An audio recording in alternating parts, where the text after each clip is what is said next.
Hello everyone, welcome to the commerce setup platform. This is Saumya here. चलिए आज का session start करते हैं। और आज से मैंने आपकी नई यूनिट स्टार्ट कर दी है। स्टैट्स ऑलरेडी खत्म हो चुकी है। तो स्टैटिस्टिक्स के बाद आपकी आती है money, banking and government budget. तो आज हम पढ़ने वाले हैं मनी और banking. Government budget next session में होगा, ठीक है। तो चलिए स्टार्ट करते हैं विदाउट वेस्टिंग एनी टाइम। जो भी कैंडिडेट पंजाब लेक्चरर और चंडीगढ़ पीजीटी कॉमर्स की प्रिपरेशन कर रहे हैं तो वो मेरे चैनल से कनेक्ट कर सकते हैं। Money is anything which is generally accepted as a medium of exchange, measure of value, store of value and means for standard of deferred payment. यानी मनी एक ऐसी चीज है जिसको हम लोग मीडियम ऑफ एक्सचेंज मानते हैं, मेजर ऑफ वैल्यू मानते हैं, store of value and means of standard of deferred payment माना जाता है। वन बाय वन मैं आपको एक्सप्लेन करूंगी। The term money is use to cover all the things such as coins, currency notes, cheques which are use to conduct business transaction and settlement of business claims. Money का सिर्फ इतना मतलब नहीं होता है कि हमारे गांधी जी, मनी में कॉइन्स भी आते हैं, करेंसी नोट्स भी आते हैं, मनी के अंदर चेक भी आता है जिससे कि आप ट्रांजेक्शन कर सको। It must be noted that money can be any commodity chosen by common consent as an instrument of exchange of goods and services. देखो, कंसेंट होना बहुत जरूरी है। अगर आप जाके दुकान वाले को जाके 10 रुपए की 12 रुपए की मैगी लेते हो कि मैगी दो, अगर वो नहीं एक्सेप्ट करेगा आपका पैसा तो फिर आप कैसे ट्रांजेक्शन कर पाओगे। इसलिए दोनों का कंसेंट होना जरूरी है कि भाई पैसा जो है वो खरीदे और लेने के लिए माना जाना चाहिए कॉमन। अब अपने गांधी जी अगर पाकिस्तान में जाके चलाओगे तो क्या चलेंगे? क्या वो चीज है। तो यहाँ पे कंसेंट होना जरूरी है, लेने और खरीदे दोनों वालों के एग्रीमेंट होना जरूरी है कि हाँ भाई, क्योंकि तो हमारी सरकार ने बना रखा है ना कि पैसों से खरीदा लिया जाएगा, नहीं तो लोग मना कर देंगे, कोई लेगा नहीं। जैसे वो 1 रुपए के सिक्के बंद नहीं हो गए थे, 1 रुपए के छोटे छोटे वाले कॉइन्स, पता नहीं सच में बंद हुए थे या फिर लोगों ने नाटक शुरू किया था। तो जब भी मैं 1 रुपए का होता था वो सिक्का अगर दे रही थी कुछ भी, तो वो मना कर देते, ये नहीं चल रहा, और मुझे चिपका देते थे वो लोग। सोचो, ऐसे जब मुझे चेंज वेंज लेना होता तो मुझे दे देते थे 1 रुपए, मैं तो ले लेती थी, लेकिन मैं देने जाती थी तो 1 रुपए कोई लेना नहीं, कहते छोटे वाले बंद हो गए। तो कंसेंट होना बहुत जरूरी है।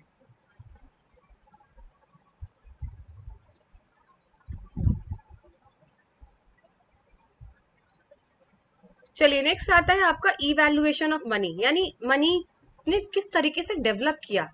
टाइम के हिसाब से, सर्कमस्टांसेस के हिसाब से पैसे में बहुत बदलाव आया है। जैसे आप लोग पहले मंकी हुआ करते थे, पहले हम लोग वो हुआ करते थे, बंदर हुआ करते थे, फिर है ना, फिर हम इंसान बने। ऐसे ही मनी का इवैल्यूएशन, पता नहीं मुझे क्यों याद आ गया वो एग्जाम्पल। ठीक है, सो सॉरी फॉर दैट। ठीक है, तो पहला है commodity money. Commodity money in the earliest period of human civilization, any commodity demanded, chosen by common consent, was used as money. Furs, skin, salt, rice, wheat, utensil, तो अभी भी होता है, weapons. Exchange of goods for goods was known as barter system या barter exchange. Commodity money, जिसको हम लोग barter exchange के नाम से जाने जाते थे, और ये पुराने जमाने में नहीं होता था। वैसे तो उन्होंने लिखा है कि ह्यूमन सिविलाइजेशन के बहुत पुराने टाइम पे ये चीज हुआ करती थी, ये अभी भी होता है। अगर आप गांव के एरिया में जाओगे ना तो बार्टर सिस्टम अभी भी अवेलेबल है, बट अब इतना नहीं है। देखो, जब मैं छोटी थी तो मैं अपनी नानी नाना के यहाँ जाती थी समर वेकेशन के यहाँ। तो वहां पर क्या होता था, आप कम्युनिटी मनी को समझो यहाँ पर, और बार्टर सिस्टम समझिएगा। तो उनके पास पैसे नहीं होते थे, लिटरली उनके पास पैसे नहीं होते थे मुझे देने के लिए। तो क्योंकि वो लोग फार्मर थे, मेरे नाना फार्मर थे, तो उनके यहाँ गेहूं के बड़े स्टोर रहते थे, मतलब भरे हुए कमरों में ना खूब सारे गेहूं भरे हुए होते थे। तो मेरी नानी क्या करती थी, मुझे ना एक कटोरी में गेहूं दे देती थी और कहती थी तुझे जो कुछ भी खाना है तो तू लिया। और क्योंकि मैं हमेशा से सिटी साइड में रही हूँ, तो मुझे ये सिस्टम हाँ समझ में नहीं आता था कि एक कटोरी गेहूं लेके जाऊंगी तो मैं जो चाहे वो दुकान पे से ले सकती हूँ। तो मैं जो चाहे वो दुकान पे ले सकती थी, तो मैं वो कटोरी गेहूं लेके जाती थी। तो दुकान पे जाती थी, टॉफी ले लेती थी, या आइसक्रीम वाले से आइसक्रीम ले लेती थी। This is called barter exchange, एक सामान की जगह दूसरा सामान लेना। पैसे का इन्वॉल्वमेंट नहीं है, और ये अभी भी है। अभी भी अगर गाँव में जाओगे तो बर्तन मिलते हैं। लोग जो है वो बर्तन कपड़ों के, पता नहीं कैसे, मुझे अभी इतना आइडिया नहीं है, बट अभी भी मैंने सुना है कि लोग बर्तन का कुछ एक्सचेंज होता है, क्या होता है, ठीक है। तो लेकिन ये चीज सही नहीं है। देखो, गेहूं की वैल्यू मुझे लगता था ज्यादा है, क्योंकि मैं पूरा एक कटोरा गेहूं लेके जाती थी और वो बदले में मुझे एक आइसक्रीम देता था, वो भी ऑरेंज वाली, जो कि क्या कीमत थी उस टाइम उस ऑरेंज वाली की, 2 रुपए। 1 रुपया 2 रुपए की आइसक्रीम आती थी वो ऑरेंज वाली। ठीक है, और मैं पूरा एक कटोरा गेहूं लेके जाती थी। सोचो, तो मुझे ऐसा लगता था कि ये महंगा है भाई, महंगा पड़ रहा है ये। आप तो मुझे सस्ती चीज ले रहे हो, पर आप बदले में गेहूं मुझसे ज्यादा ले रहे हो भाई। ये चीज बड़ा नुकसान वाला था, बार्टर एक्सचेंज। अब होता है? अब नहीं होता होगा, मुझे नहीं लगता अब नहीं होता है। ठीक है, तो राइस के बदले वीट ले जाओ, और क्या नाम है, पहले जानवरों को बेचा जाता था, आप लोग को नहीं पता है, पहले जानवर जैसे भैंस के बच्चे और गाय के बच्चे जो होते थे ना, तो इन जानवरों के बच्चों को ना बेच के लोग सामान खरीदते थे, मेरी नानी मुझे बताया करती थी। तो ये चीजें हैं, होती थी पहले, इसे बोलते थे बार्टर एक्सचेंज। आप लोगों ने भी किया होगा कभी अपने टाइम पे ये चीज की, कांच की बोतल देकर आइसक्रीम ले लो, कांच की बोतल देख के गोलगप्पे खा लो, गाँव में तो अभी भी होता है। नेक्स्ट है मेटेलिक मनी। अब आगे इससे लोगों ने सोचा कि सामान छोड़ देते हैं, अब प्रोग्रेस करते हैं। थोड़ा with the progress of human civilisation, commodity money change to metallic money. जो कॉमोडिटी मनी को चेंज किया गया मेटालिक मनी में, यानी आप सिक्के आने लग गए, लेकिन सिक्के ये वाले नहीं हैं जो 1 रुपए 5 रुपए वाले। Metals like gold, silver, copper, they could be easily handled and quantity easily ascertain. अब इन्होंने बोला कि देखो भाई, बार्टर सिस्टम है ना, क्वांटिटी का समझ में नहीं आ रहा, क्योंकि ज्यादातर चीजें जो है आप तो सस्ती चीज देके चले जा रहे हो, बदले में आप महंगा लेके चले जा रहे हो। मेटेलिक मनी में दिक्कत हो रही है, कॉमोडिटी मनी में। तो इन्होंने ना सोने के सिक्के, कॉपर के सिक्के, चांदी के सिक्के चलाने शुरू कर दिए। तो इससे क्या बोला गया कि चलो क्वांटिटी समझने में आसानी हो जाएगी कि भाई एक तांबे की कीमत कितनी है, उसके हिसाब से कितना सामान देना चाहिए। लेकिन यहाँ पे भी नुकसान है यार, सोना चांदी के सिक्के रखना सेफ थोड़ी ना था। आप सोना चांदी लेके कब तक घूमते रहोगे उसके सिक्के। हम लोग मुगलों के जमाने के थोड़े ना, अशरफियां, अशरफियां वेरी बेस्ट एग्जाम्पल। देखो पता नहीं कहाँ कहाँ से मेरे दिमाग में एग्जाम्पल आते हैं। अशरफियां, अशरफियां कितना अच्छा एग्जाम्पल। तो पहले जो आपने देखा होगा, अगर आपने जोधा अकबर के टाइम के देखे होंगे, आपने सीरियल से आप कुछ भी देखा होगा, पिक्चर देखी होगी, तो जो राजा महाराजा देते थे वो अशरफियां देते थे, कॉइन्स, गोल्ड कॉइन्स के, है ना। और उसी से आप लोग बाजार में शॉपिंग करते थे लोग सब वहां पे। तो अशरफिया, लेकिन उसका डर कितना होता था ना, क्योंकि रास्ते में अगर आपके पास अशरफिया है तो चोरी, जो चोर थे वो आके आपको लूट लेंगे, मार डालेंगे, आपकी अशरफिया ले लेंगे। सेफ नहीं है भाई। फिर आता है पेपर मनी। बोला हम थोड़ा सा सेफ साइड पे चलते हैं, पेपर मनी कर देते हैं भाई। चलो बहुत अच्छा किया। Paper money inconvenient and dangerous to carry, gold silver coins को ले जाना डेंजरस होता था, तो पेपर मनी को लेकर आए। और आरबीआई ने जो है ये हमारे लिए बहुत अच्छा काम किया, सेंट्रल बैंक ऑफ इंडिया ने, कि उसने करेंसी नोट्स और पेपर मनी बनाए हमारे लिए, जो आपके गांधी जी का जिसपे आपको फोटो देखने को मिलेगा। ठीक है। फिर आता है क्रेडिट मनी। अब उन्होंने बोला कि थोड़ा सा क्या है कि पेपर मनी तो चलो लोगों के पास है ही है, अब उधार के लिए भी कुछ कर देते हैं, क्रेडिट मनी कर देते हैं, हर जगह पेपर ही थोड़ा चलेगा। तो इसके लिए उन्होंने क्या किया कि जो लोग हैं अपने कैश को बैंक्स में सुरक्षित रख सके, क्योंकि देखो अपनी तिजोरी में आप पैसे रख रहे हो गड्डी की गड्डी, ये थोड़ा सा ये भी अनसेफ है ना। तो इन्होंने कहा कि आप एक काम करो, आप क्रेडिट मनी पे आ जाते हैं, चेक का यूज करने लग जाओ आप। ठीक है। और आप अपने कैश जो है बैंक में जमा करने लग जाओ, जब चाहे तब आप निकाल सकते हो। तो ये फैसिलिटी सब आपको देने लगने यहाँ पर शुरू कर दी गई। लास्ट में फिर अभी आपका जो चल रहा है that is called plastic money. अभी तो यही चल रहा है ना, debit card, credit card swipe करते हो सीधे। तो latest type of money in the form of credit card and debit card, आपके एटीएम्स हैं, तो जिसमें आपको अब कैश ले जाने की कहीं भी जरूरत नहीं है। अब तो और भी अच्छा आ गया, कार्ड ले आने की भी जरूरत नहीं, यूपीआई करो, पेटीएम करो, अब तो कैश की भी जरूरत नहीं है मैम। अब तो डिजिटल मनी आ गया है, ये लिखना चाहिए।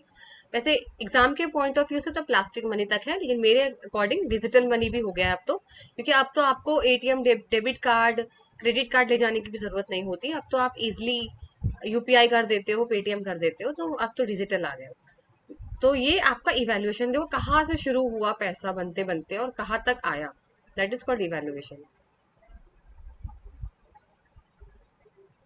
वैसे पहले की चीजें काफी सही थी। देखिए कुछ कुछ टेक्नोलॉजी चीजें अच्छी भी होती है, कुछ कई कई चीजें अच्छी भी नहीं लगती हैं। चलिए अब आता है function of money. Function of money आपको याद रखना है कि दो टाइप के फंक्शंस में डिवाइड होता है, primary function and secondary function. Primary functions में आपके दो फंक्शंस आते हैं, मीडियम ऑफ एक्सचेंज और major of value. Secondary function में आपके दो फंक्शंस आते हैं, standard of deferred payment and store of value. ये आपको लर्न करना पड़ेगा कि प्राइमरी के अंदर कौन है, सेकेंडरी के अंदर कौन है। प्राइमरी के मतलब बेसिक काम क्या है पैसे का। मीडियम ऑफ एक्सचेंज यानी that it can be use to make payment of all the transaction of goods and services. Most essential quality that is general acceptability, यानी इससे हम कहीं भी पेमेंट कर सकते हैं, चॉकलेट खा सकते हैं, आइसक्रीम खा सकते हैं, पैसे दे सकते हैं, ट्रांजेक्शन कर सकते हैं। और सबसे अच्छी क्वालिटी इसकी ये है कि इसकी जनरल एक्सेप्टेंस है, सब कोई पैसे को कोई मना नहीं करेगा, है ना। Remove the major difficulty of lack of double coincidence of wants in barter system. इसके आने से क्या हुआ कि double lack of double coincidence जो है ना, डबल कोइंसिडेंस, इसको खत्म कर दिया गया। मैम डबल कोइंसिडेंस क्या होता है? जैसे मैंने अभी आपको बताया। अच्छा एक बात बताइए, अगर मैं आइसक्रीम लेके जा रही थी और मैं बदले में गेहूं दे रही थी और उसको मुझसे ये बोलता कि गेहूं मैं नहीं लेता, चावल लेकर आओ, तो मैं चावल फिर कहाँ से लेके आती? क्योंकि मैं चावल नहीं लेकर आ पाती, क्योंकि मेरे जो नाना जी थे वो फार्मर थे, तो वो तो गेहूं ही करते थे, चावल तो मैंने उनके कभी देखे नहीं। तो अगर वो मुझसे बोलता कि मैं आपको आइसक्रीम नहीं दूंगा बेटा, क्योंकि आप जो है गेहूं मत लाइए, मैं गेहूं नहीं लेता, गेहूं की जगह अगर आप चावल लेकर आते हो तो मैं एक्सेप्ट करूंगा, that is called double coincidence of funds. तो फिर मैं आइसक्रीम नहीं खा पाती ना, क्योंकि चावल है ही नहीं देने के लिए। तो इस चीज को हटाने के लिए भाई ये सबसे बड़ी डिफिकल्टी थी, तो जिससे पैसा आ गया, अब छुट्टी खत्म करो, पैसे दो और खरीदो। Allow purchase and sales to be conducted independently, अब आप आराम से जो है परचेज कर सकते हो, सेल कर सकते हो आजादी से। Money has no power to satisfy human wants but commands purchasing power. देखो मनी के पास ऐसी कोई पावर नहीं होती है कि वो आपकी इच्छा को सेटिस्फाई कर पाए, लेकिन जैसे हम लोग कहते हैं ना कि पैसे से सब कुछ नहीं होता, बट कहीं ना कहीं पैसे से ही सब कुछ है। तो दो एक एक सिक्के के दो पहलू हैं ये। क्योंकि हमें कभी कभी लगता है कि पैसा कितना भी आ जाए ना, हम सुख शांति से तो रह ही नहीं सकते। कभी कभी लगता है कि पैसा ना होगा तो भी हम नहीं रह सकते हैं। तो इसमें डायरेक्टली तो यही बोला गया है कि मनी के पास ऐसी कोई पावर नहीं है जो आपको आपकी इच्छाएं जो है वो पूरी कर सके, लेकिन वो आपकी परचेजिंग पावर को कमांड करता है, यानी आपकी खरीदने की क्षमता को बढ़ाता है। पता नहीं, ये तो खैर खेल है प्रकृति का। पैसा हो जिसके पास नहीं होता है उसे अच्छा लगता है, जिसके पास है उसे अच्छा नहीं लगता है। बट मनी जहाँ पे इम्पोर्टेंट नहीं है, पर मनी इम्पोर्टेंट भी है।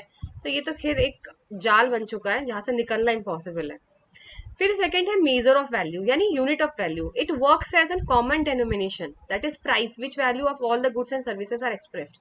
देखो यूनिट ऑफ वैल्यू यानी अब आप नाप सकते हो, नापने का तरीका मिल गया आपको कि हाँ ये पेन 10 रुपए का है। पहले मैं नहीं नाप पा रही थी ना, गेहूं की कीमत मुझे नहीं पता थी कि कितनी है, और वो आइसक्रीम दे रहा था उसकी कीमत मुझे नहीं पता कितनी है। लेकिन पैसे आने से अब हम लोग कीमतों को नाप सकते हैं। जितने भी सामान है उनको हम एक कीमत दे सकते हैं कि भाई 5 रुपए की ब्रेड आती है, 10 की ब्रेड, 50 की, 100 के कपड़े, इस तरीके से। इससे आप अपने बिजनेस अकाउंट्स को मेंटेन कर सकते हो।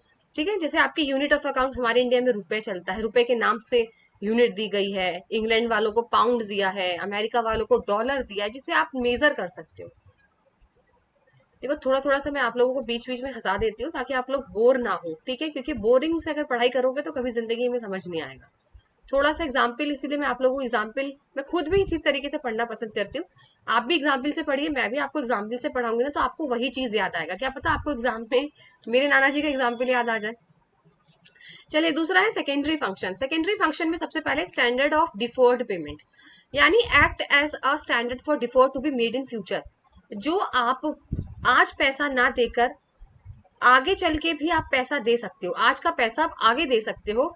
ये पैसे ने आपके लिए बहुत आसान कर दिया, मनी ने। मैम कैसे? जैसे उधार पे, लोन, ईएमआई, यही तो है स्टैंडर्ड ऑफ डिफर्ड पेमेंट, यानी फ्यूचर में पेमेंट करना, आज ना करके फ्यूचर में पेमेंट करना। तो ये पैसों की वजह से तो पॉसिबल है। अगर मैं उससे कहती कि आज आइसक्रीम दे दो, गेहूं कल दे दूंगी, तो क्या वो मानता? क्या नहीं ना।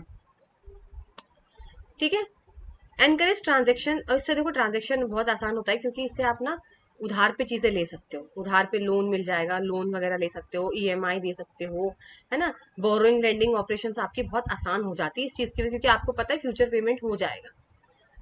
थर्ड, हाँ, फिर सेकंड है आपका store of value. Store of value का मतलब अब जो है आपके पैसे की वैल्यू ट्रांसफर हो सकती है प्रेजेंट टू फ्यूचर। बहुत आसान तरीका है अपने पैसे को सेव करना। बैंक में डिपॉजिट कर सकते हो आप अपना पैसा जाकर। कर सकते हैं कि नहीं कर सकते हैं? बिल्कुल एफडी करा सकते हो। पहले नहीं करा सकते थे, पहले नहीं हुआ करते थे, पहले लोग जमीन में खोद खोद के छुपा के रखते थे।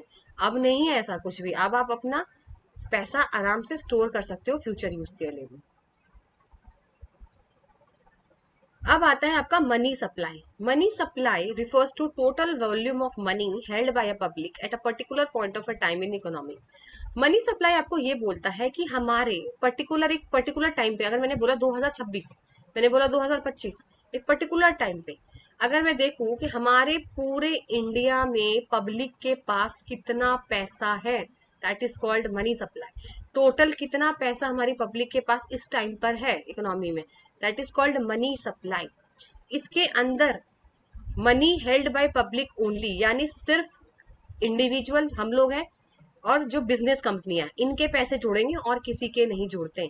इसके अंदर गवर्नमेंट और बैंकिंग सिस्टम के कैश बैलेंस को शामिल नहीं करा जाएगा।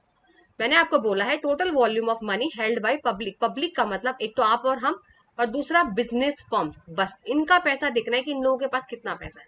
इसके अंदर गवर्नमेंट और बैंकिंग के पास कितना पैसा है ना, बैंक के पास, सरकार के पास पैसा है, वो शामिल नहीं होगा। दूसरा है, इसको बोलते हैं stock concept. Stock concept means concern with a particular point of a time. जैसे मैंने अभी आपको बोला, ये एक पर्टिकुलर पॉइंट ऑफ टाइम के बारे में बताया कि अभी 2026 में कितना है ये बताओ, अभी का टाइम पूछा गया है, यानी पॉइंट, पर्टिकुलर पॉइंट तक के बारे में पूछा जाता है। ठीक है, ये याद रखना।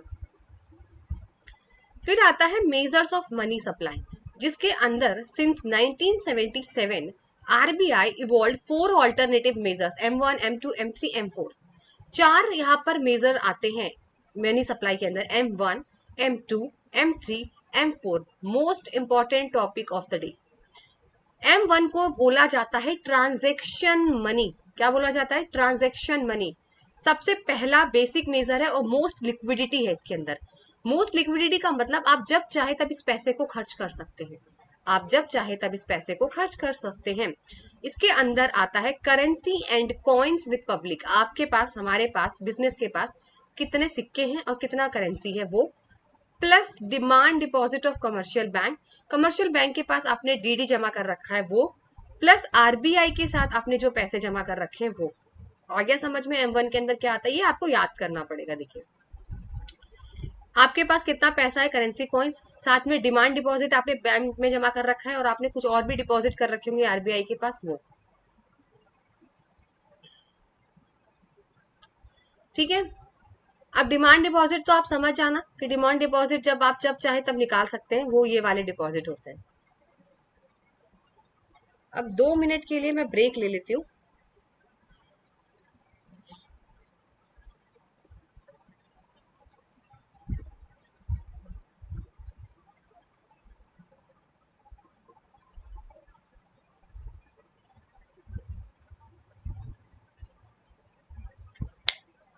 ठीक है,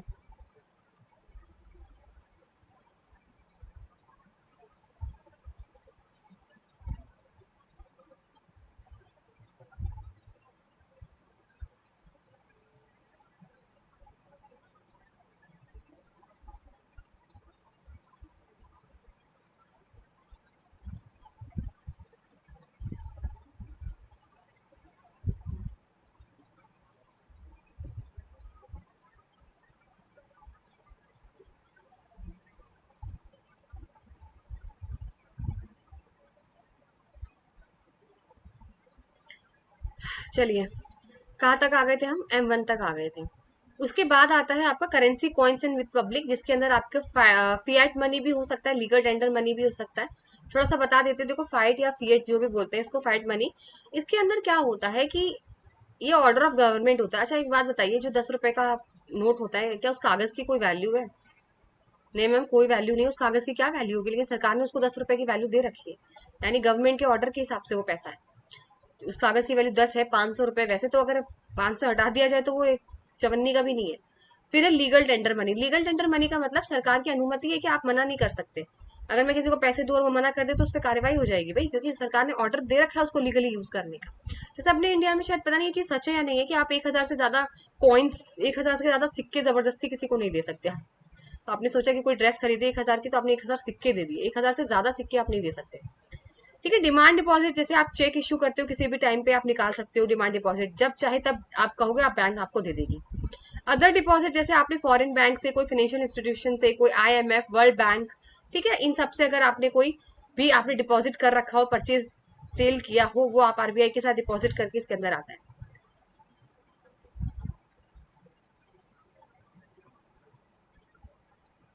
चलिए, अब आता है आपका high powered money. High powered money का मतलब यहाँ पे होता है जो मनी आरबीआई और गवर्नमेंट प्रोड्यूस करती है, सरकार और आरबीआई के द्वारा प्रोड्यूस किया गया पैसा। इसमें एक तो होता है करेंसी हेल्ड बाय पब्लिक, जो पब्लिक के पास है। एक होता है cash reserve with bank, bank के पास जो पैसा होता है ना, जिससे वो आपको लोन देते हैं, वो चीज होती है। ठीक है, तो याद रखिएगा, एम का मतलब currency plus demand deposit, H का मतलब हाई पावर्ड मनी का मतलब currency plus cash reserve with bank. ठीक है, आपको जैसे नहीं पता कैश रिजर्व का, तो मैं बताती हूँ आपको। जैसे अगर सपोज करिए बैंक है, तो बैंक क्या करती है ना, जैसे आप लोग बैंक के पास जाते हो पैसा जब जमा करने, आप लोग जो भी डिपॉजिट करते हो सेविंग, तो उसमें से कुछ हिस्सा जो है ना बैंक अपने पास रख लेती है। कुछ हिस्सा अपने पास बैंक कुछ रख लेती है, इमरजेंसीज के लिए रख लेती है, कुछ लोन में दे देती है, वही कैश रिजर्व होता है। ठीक है, आपके लोन के पैसे से मनी क्रिएट होता है। आपने 100 रुपए जमा करे, उस 100 रुपए से वो 60 रुपए का किसी और को लोन दे देगा, 40 रुपए किसी और को लोन दे देगा, ऐसे कर करके वो ब्याज लेता रहेगा, और दुगना तिगुना मनी सप्लाई क्रिएट करता है बैंक। ठीक है, ये तो फिर बैंक जरूर आपसे पैसा लेगा अगर उससे फायदा नहीं होगा तो, बताओ। दूसरा आता है M2। M2 M1 से भी बड़ा होता है। क्यों बड़ा होता है मैम? क्योंकि एक तो उसमें M1 की सारी चीजें आएंगी। M1 में क्या क्या चीजें थी?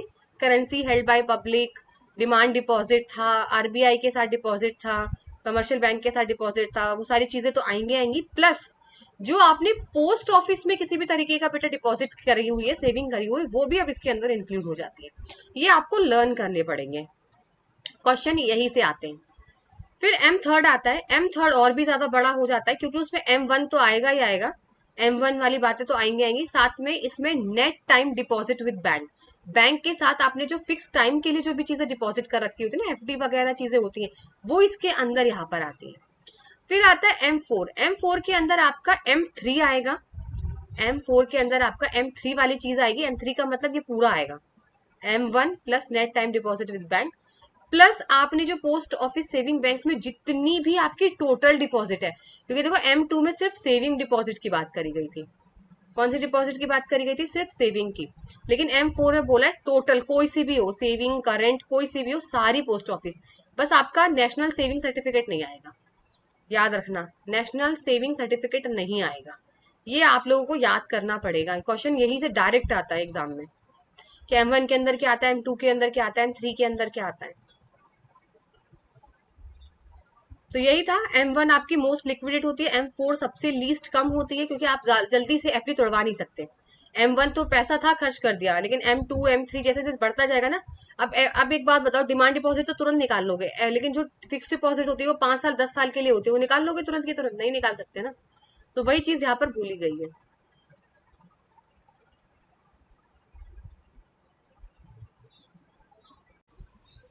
चलिए, फिर आपका नेक्स्ट टॉपिक है कमर्शियल बैंक। ठीक है, अभी तक हम मनी सप्लाई पढ़ चुके थे।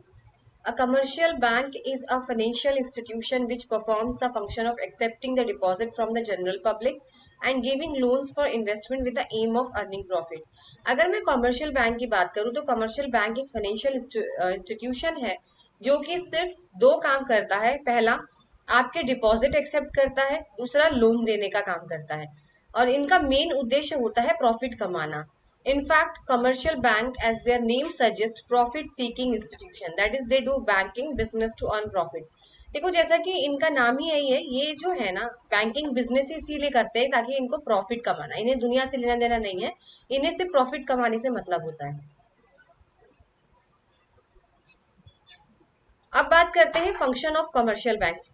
Function of commercial banks categorise under two heads, primary and secondary. दो तरीके के फंक्शंस है, प्राइमरी और सेकेंडरी। प्राइमरी के अंदर दो फंक्शंस होते हैं, सिर्फ डिपॉजिट एक्सेप्ट करना और लोन देना। क्या याद रखना चाहिए आपको? प्राइमरी के अंदर कौन सा आता है? डिपॉजिट एक्सेप्ट करना और लोन देना, advancing of loans. Accepting deposit is the most important function of commercial bank. They accept deposit in several forms according to requirement of different section of the society. Current account, demand deposit. देखो, दो तरीके के deposit ये लोग, दो या तीन तरीके के डिपॉजिट होते हैं, वो इसी तरीके के डिपॉजिट ये लोग एक्सेप्ट करते हैं। सबसे पहला है करंट अकाउंट डिपॉजिट, जिसे बोलते हैं demand deposit. This deposit refer to those deposit which are repayable by the bank on demand. ये वो वाले डिपॉजिट होते हैं कि जब आप चाहे तब अपना पैसा निकाल सकते हो, यानी जैसे आपने डिमांड करी कि मुझे मेरे पैसे चाहिए, बैंक आपको अपना आपका पैसा दे देगा। Such deposit are generally maintain by businessman with the intention of making transaction with such deposit. और ये जो डिपॉजिट होते हैं जनरली बिजनेसमैन जो होते हैं उनके द्वारा किया जाता है। They can withdrawn upon a cheque without any restrictions, यानी वो चेक के द्वारा बिना किसी रेस्ट्रिक्शन, बिना किसी बाधा के ड्रॉ कर सकते हैं। ठीक है, बैंक्स डू नॉट पे any interest on these account. इस अकाउंट पे बैंक किसी भी तरीके का ब्याज नहीं पे करेगी, याद रखना। इसके बदले बैंक आपसे सर्विस चार्ज जरूर लेती है। दूसरा है आपका फिक्स डिपॉजिट, जिसे बोलते हैं टाइम डिपॉजिट, जो हम लोग आमतौर पे करते हैं। In which the amount is deposit with the bank for a fix period of time. ये हम लोग ज्यादातर करते हैं, जिसे बोलते हैं एफडी। एफडी का मतलब होता है कि टाइम के हिसाब से हमें डिपॉजिट करना होता है। 1 साल की एफडी कराइए, 5 साल की कराइए, 10 साल की कराइए, तो उसी टाइम पे ही आप निकाल पाओगे। Such deposit do not enjoy chequable facilities, इसमें अंदर आप चेक ड्रॉ नहीं कर सकते, और इसमें आपको अच्छा खासा रेट ऑफ इंटरेस्ट दिया जाता है। ठीक है, इंटरेस्ट काफी अच्छा मिलता है, तभी लोग एफडी कराते हैं। अगर डिफरेंस की बात देखिए तो डिमांड डिपॉजिट जो है वो चेकेबल डिपॉजिट होते हैं, फिक्स डिपॉजिट आपके नॉन चेकेबल डिपॉजिट होते हैं। डिमांड डिपॉजिट में किसी भी तरीके का इंटरेस्ट नहीं होता है, फिक्स डिपॉजिट में इंटरेस्ट होता है जो टाइम टू टाइम आपको मिलता है। डिमांड डिपॉजिट में डिपॉजिट जो है डिपॉजिटर होता है, जमा करने वाला होता है, वो कितने भी ट्रांजेक्शन कर सकता है, कभी भी पैसा निकलवा सकता है, कितने भी चाहे निकलवा सकता है। लेकिन फिक्स डिपॉजिट में आप दो ही ट्रांजेक्शन कर सकते हो, एक तो शुरुआत में जब आप पैसा जमा करते हो तब, और एक जब पैसा निकालोगे मेच्योरिटी टाइम पे तब, उसके बीच में आप कोई भी ट्रांजेक्शन नहीं कर सकते।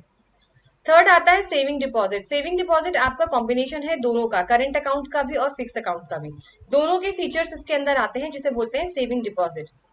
The depositors are giving check facilities to withdraw money from their account, but some restrictions are imposed on number and amount of withdrawal. देखो यहाँ पर आपको चेक फैसिलिटीज मिलेगी, जैसे मैंने आपको बोला करंट अकाउंट और फिक्स्ड दोनों के फीचर है, तो करंट का फीचर आपको मिल गया, इसके अंदर आपको चेक फैसिलिटीज मिलेगी कि आप अपना पैसा निकाल सकते हो। लेकिन यहाँ पर कुछ रेस्ट्रिक्शंस दे दी जाएगी, जैसे कि कितना अमाउंट आप निकाल सकते हो ये बैंक डिसाइड करेगी, आप अपने मर्जी से नहीं निकाल सकते। यानी वो लिमिट तय कर देते कि इससे ज्यादा आप नहीं निकाल पाओगे। इसके अंदर जो है रेट ऑफ इंटरेस्ट मिलता है, लेकिन फिक्स डिपॉजिट से कम मिलता है, याद रखिएगा। दूसरा है advancing of loans. This deposit received by banks are not allowed to remain idle, so after keeping certain cash reserve the balance is given to the needy borrowers and interest is charge from them which is the main source of income from this bank. देखो loan देना, तो अगर आप जो पैसा bank में जमा करते हो वो वेस्ट नहीं जाता है, वो रखा नहीं रहता है, कुछ रख के कुछ पैसा कैश रिजर्व रख लेते हैं बैंक, और बाकी जो है जिनको जरूरत होती है लोन की उनको दे दिया जाता है। जिसके अंदर 3 तरीके के लोन दिए जाते हैं, कैश क्रेडिट, डिमांड लोन और short term loan. Cash credit की बात करें तो cash credit refers to loan given to the borrower against his current assets like share, stocks and bonds. Cash credit वो क्रेडिट होता है, उधार दिया जाता है, उनको उधार दिया जाता है जो बदले में अपनी करंट एसेट्स रखते हैं, जैसे शेयर्स के बदले, स्टॉक्स के बदले आप उधार ले सकते हो पैसा। ठीक है, और इसके अंदर आपकी जो उधार की राशि होती है वो आपके अकाउंट में ट्रांसफर कर दी जाती है, और आप अपना पैसा जो है वो निकाल सकते हो। डिमांड लोन होता है refers to those loan which can recalled on demand by the bank at any time. देखो डिमांड लोन वो लोन होता है जो बैंक जब चाहे तब आपसे वापस मांग सकती है, जब जब चाहे तब बैंक आपसे पूरा अमाउंट वापस मांग सकती है, क्योंकि वो एक बार में ही आपको पूरा अमाउंट जो है वो इकट्ठा दे देती है लोन पे, और बैंक जब आपको कहेगी नोटिस भेज देगी आपको वापस करना पड़ेगा लोन। शॉर्ट टर्म लोन जो होते हैं, these are the personal loans against some collateral security, the money is credited to the account of borrower and they can withdraw money from his account and interest जो है वो pay किया जाता है। देखो शॉर्ट टर्म लोन वो loan होते हैं जो हम लोग लेते हैं पर्सनल चीजों के लिए, जैसे हम ज्वेलरी, जमीन, प्रॉपर्टी गिरवी रख के जो हम लोग लोन लेते हैं वो शॉर्ट टर्म लोन होता है। अब आता है इसका सेकेंडरी फंक्शन। सेकेंडरी फंक्शन में सबसे पहले है overdraft facilities. It refers to facilities in which customer is allowed to overdraw his current account upon an agreed limit, and this facilities is generally given to respectable and reliable customers for a short period and they have to pay interest to the bank on the amount overdrawn by them। देखो overdraft facilities का मतलब अपने औकात के हिसाब से पैसा निकालना, यानी आपके अकाउंट में तो सिर्फ 1000 रुपए है, लेकिन बैंक आपको फैसिलिटीज देती है कि आप 500 रुपए और विड्रॉ कर सकते हैं। तो यानी आप अपने अकाउंट से जो आपकी लिमिट है उससे कहीं ज्यादा आप ले सकते हो, वो डिसाइडेड होता है, और ये सिर्फ आपको नहीं है तो सारी दुनिया पहुंच जाएगी। ये फैसिलिटीज जो है वो सिर्फ रिस्पेक्टेबल और रिलायबल कस्टमर्स को दिया जाता है कुछ पीरियड ऑफ टाइम के लिए, पर उसके लिए आपको इंटरेस्ट देना पड़ेगा कस्टमर्स जितना भी अमाउंट आपने निकाला है। दूसरा है discounting bill of exchange. It refers to facilities in which holder of a bill of exchange can get the bill discounted with the bank before the maturity. देखो इसमें क्या होता है डिस्काउंटिंग बिल ऑफ एक्सचेंज, देखो आपको पता है bill of exchange जो है वो मेच्योरिटी पे ही आप ले सकते हो, है ना, पेमेंट होता है, लेकिन आपको बैंक की फैसिलिटीज देती है कि अगर आपको जरूरत है तो आप बिफोर द मेच्योरिटी भी आप आके अपना बिल डिस्काउंट करा सकते हो, लेकिन बैंक उसमें कुछ आपसे कमीशन वगैरह काट के फिर आपको बैलेंस दे देती है। फिर इसका एजेंसी फंक्शन है। एजेंसी फंक्शन के अंदर इसमें आता है सबसे पहले transfer of funds. Bank provide the facilities of economical and easy remittance of funds from place to place. देखो भाई, इसमें आपको इतनी अच्छी सुविधा देती है बैंक की, आप घर बैठे अपने पैसे ट्रांसफर करा सकते हो। डिमांड ड्राफ्ट जैसे डीडी वगैरह होते हैं, मेल ट्रांसफर आप इजिली कर सकते हो। Collection and payment of various items. Commercial bank collect checks, bills, interest, dividends, subscriptions, rents on the behalf of their customers and also make payment of taxes, premiums, etc. etc. देखो, आपके customer के behalf पर, customer के काम को हल्का करने के लिए वो कस्टमर का काम भी खुद ही कर देते हैं। यानी वो चेक भी कलेक्ट कर लेते हैं आपके नाम पे, वो बिल पे कर देते हैं आपका, आपके प्रीमियम जैसे आपने देखा होगा टैक्स पे हो जाता है।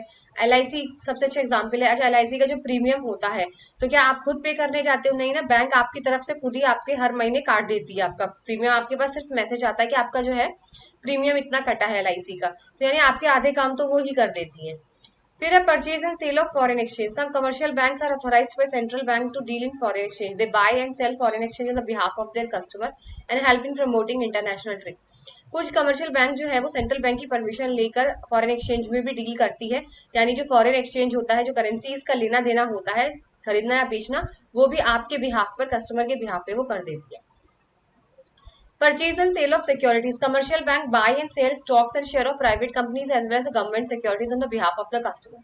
आपकी जो बॉन्ड है, शेयर्स हैं, ये सारे भी कमर्शियल बैंक आपके बिहाफ पे, प्राइवेट कंपनी हो चाहे गवर्नमेंट हो, वो भी बेचने का काम करती है, खरीदने का काम करती है। ठीक है, कोई नहीं खरीदेगा तो बैंक खरीद लेती है आपकी शेयर्स।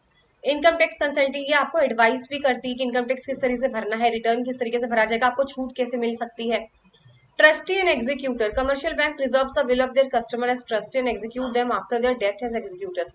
देखो भाई, कमर्शियल बैंक्स जो है वो आपके कस्टमर्स जो होते हैं, जिनकी डेथ हो जाती है, उनकी वसीयत जो होती है ना, विल, उनकी वसीयत को संभाल के रखती है। उनकी डेथ के बाद किसे देना है, किस तरीके से देना है, वो सारा काम भी वो खुद ही करती है।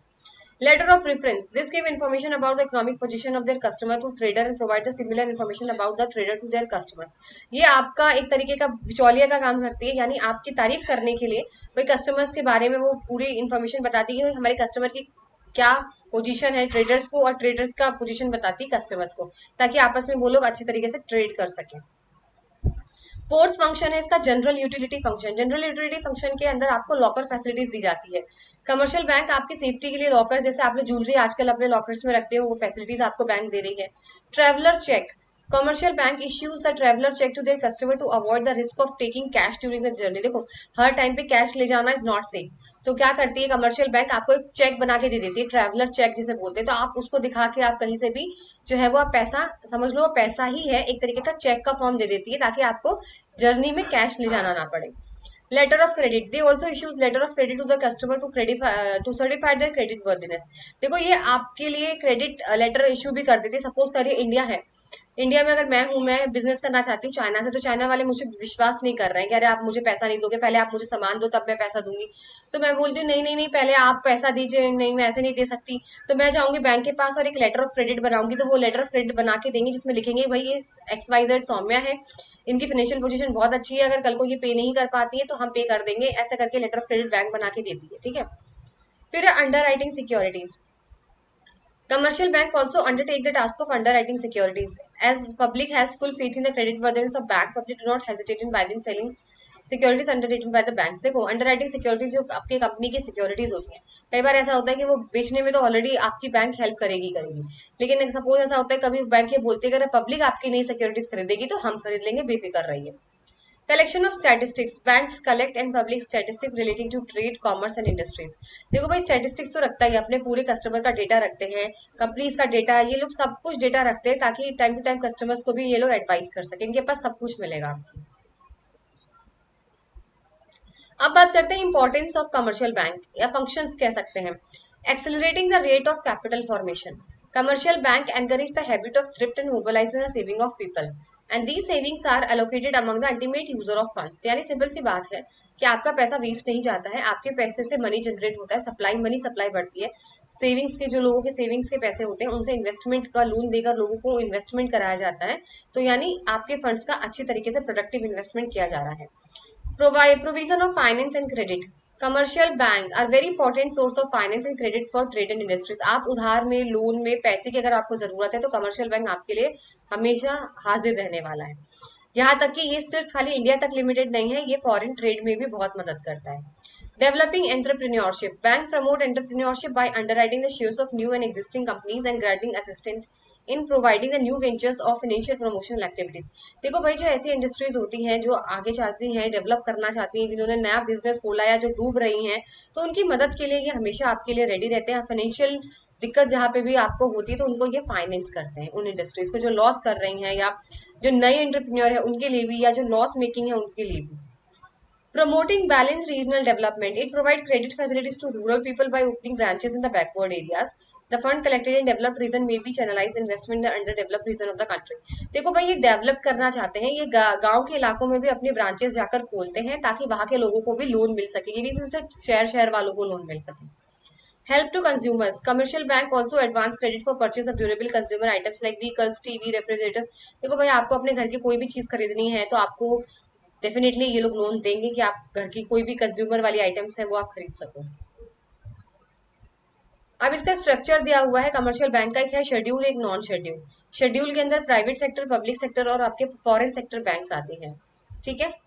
शेड्यूल बैंक की बात करें तो schedule bank refers to those bank who has included in second schedule of the RBI act 1934। याद रखिएगा, क्वेश्चन यहाँ से आता है आपके एग्जाम में कि वो कौन सा बैंक है जो आरबीआई के सेकंड शेड्यूल में मेंशन किया गया है। छोटी छोटी चीजें आप लोग मिस कर देते हो, यही से क्वेश्चन आते हैं। तो सेकंड शेड्यूल के आरबीआई में शेड्यूल बैंक्स के बारे में लिखा हुआ है, जहाँ पे 3 टाइप होते हैं। पब्लिक सेक्टर, देखो पब्लिक सेक्टर बैंक्स वो सेक्टर्स होती है जो कंट्रोल की जाती है गवर्नमेंट का कब्जा होता है इसके अंदर, और इसका सिंपल सा मेन ऑब्जेक्टिव होता है सर्व द सोसाइटी, लोगों के लिए बनाया गया है। जैसे आपकी SBI, bank of India, Punjab bank, Canara bank, ये सारे पब्लिक सेक्टर्स के बैंक है, ठीक है। दूसरा आपका private sector bank, these are the owned and control by private businessman. ये जो प्राइवेट सेक्टर बैंक है इनको प्राइवेट बिजनेसमैन कंट्रोल करते हैं, और इनका मेन मोटिव होता है सिर्फ प्रॉफिट कमाना। जैसे ICICI bank, HDFC, IDBI, these are the example of private sector banks. फिर आता है आपके फॉरेन बैंक्स। फॉरेन बैंक्स जो होता है वो ओन और control by foreign promoters. Foreign promoters है तो फॉरेन ही का कंट्रोल करेगा, ठीक है। बट यहाँ पर इनकी ब्रांचेस इंडिया में होती है। आपने सुना होगा सिटी बैंक, सीआईटीआई बैंक, ये सब जो फॉरेन बैंक्स है, बट इनकी ब्रांचेस इंडिया में है, बट इनका हेडक्वार्टर कंट्रोल पूरा फॉरेन में है। नॉन शेड्यूल बैंक्स वही होते हैं जो आपके सेकंड शेड्यूल के में मेंशन ना हो। ये तो इसकी सिंपल सी डेफिनेशन है। अब बात करते हैं, यहाँ पे 2 तरीके के डिपॉजिट होते हैं बैंक में। एक होता है प्राइमरी डिपॉजिट, एक होता है सेकेंडरी डिपॉजिट। प्राइमरी डिपॉजिट वो डिपॉजिट होता है जो शुरू में कैश आप जमा करते हो जाकर, initial cash deposit by public, जो आपने जमा किया है। Secondary deposit that arise due to loan given by the banks which are assumed to redeposit in the bank. और सेकेंडरी डिपॉजिट वो डिपॉजिट होता है जो आपने लोन दिया है, बैंक ने किसी को लोन दिया है, और फिर वही पैसा घूम फिर के दोबारा से ही बैंक में जमा होगा। सो ये मनी क्रिएशन का काम होता है कमर्शियल बैंक का। ये आपका टॉपिक है मनी क्रिएशन। कमर्शियल बैंक जो है वो मनी क्रिएट करती है, एक प्राइमरी डिपॉजिट के थ्रू करती है, दूसरा कैश रिजर्व रेशियो के थ्रू करती है। प्राइमरी डिपॉजिट का मतलब इनिशियल कैश डिपॉजिट शुरू में जो जमा किया, और कैश रिजर्व रेशियो का मतलब होता है कुछ पैसा कैश के फॉर्म में आरबीआई के साथ रखना, आरबीआई के पास कुछ फॉर्म में पैसा रखना। मैं बताती हूँ अभी क्या होता है।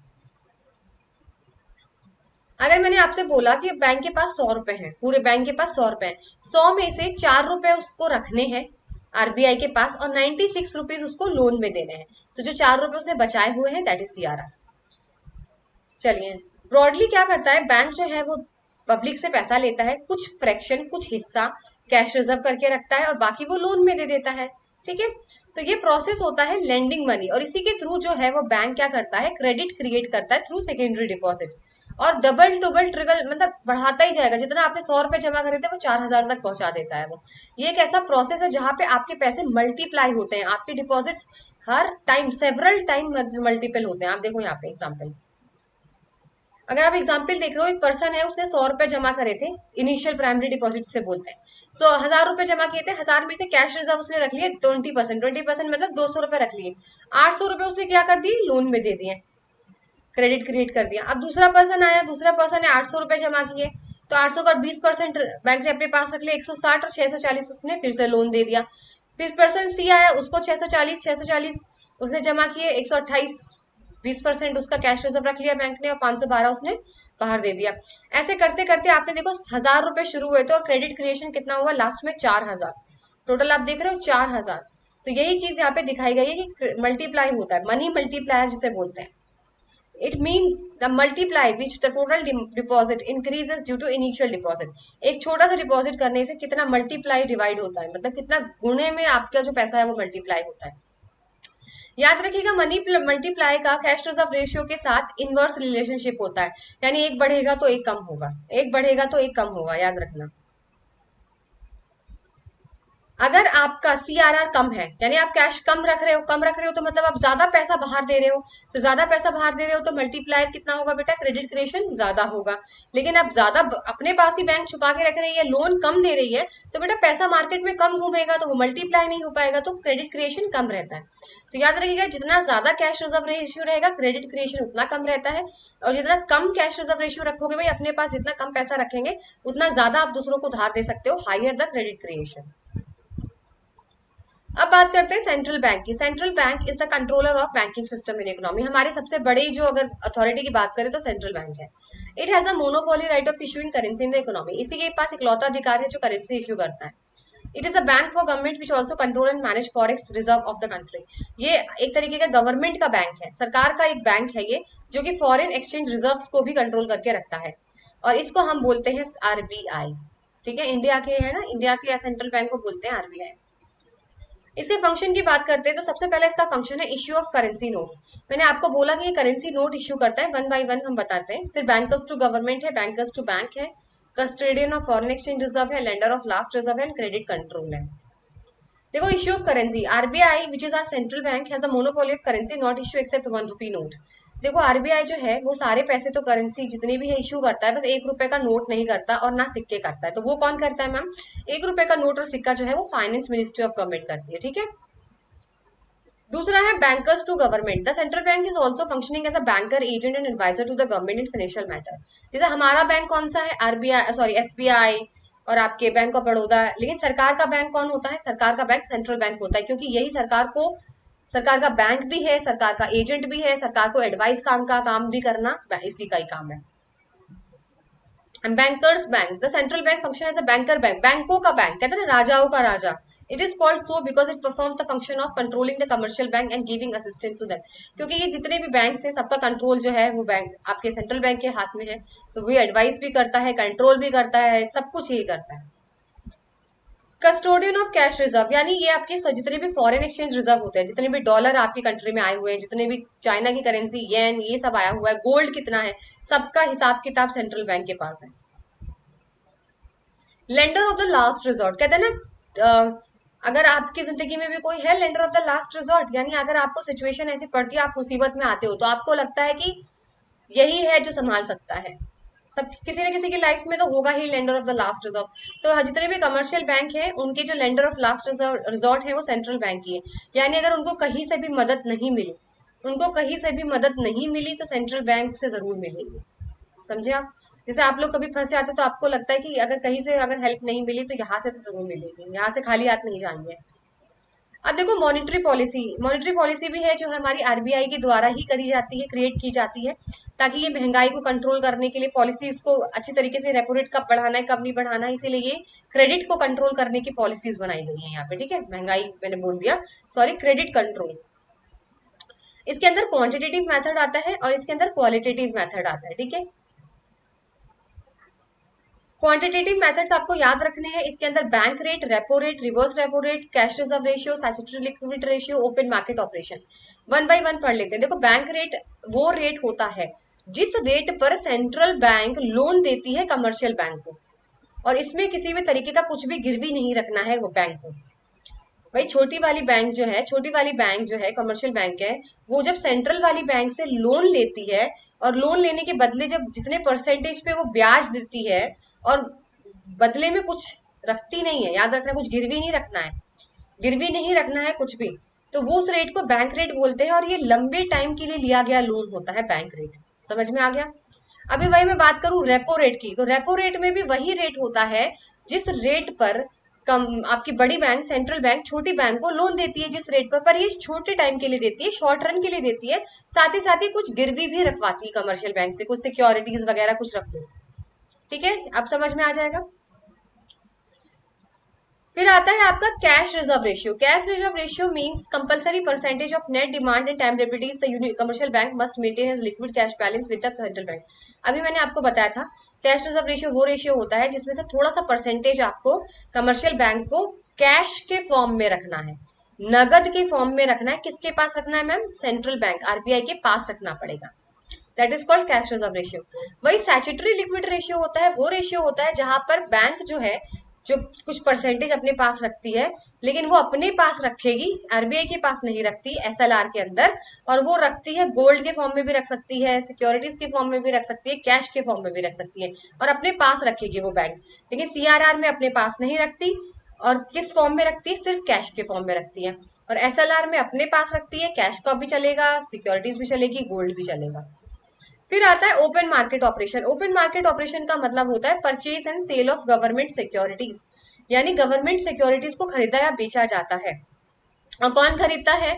आपकी सेंट्रल बैंक खरीदती है, कमर्शियल बैंक से खरीदती भी है और बेचती भी है। ये दोनों आपस में गवर्नमेंट सिक्योरिटीज को खरीदते या बेचते हैं, तो उसे हम ओपन मार्केट ऑपरेशन बोलते हैं। फिर एक टर्म है रिवर्स रेपो रेट। देखो रिवर्स रेपो रेट उल्टा। अभी मैंने रेपो रेट क्या बताया था कि छोटी कंपनी बड़ी कंपनी से लोन लेती है और उसके बदले में जो वो रेट रखते हैं कितना ब्याज देना है, वो होता है रेपो रेट। लेकिन रिवर्स में उल्टा हो जाता है। अब क्या कर रही है छोटी बैंक, कमर्शियल बैंक लोन दे रही है सेंट्रल बैंक को। सोचो, कमर्शियल बैंक जो है छोटी बैंक बड़ी बैंक को लोन दे रही है और जिस रेट पे देती है उसे बोलते हैं रिवर्स रेपो रेट। उल्टा कर दो इसमें, ठीक है।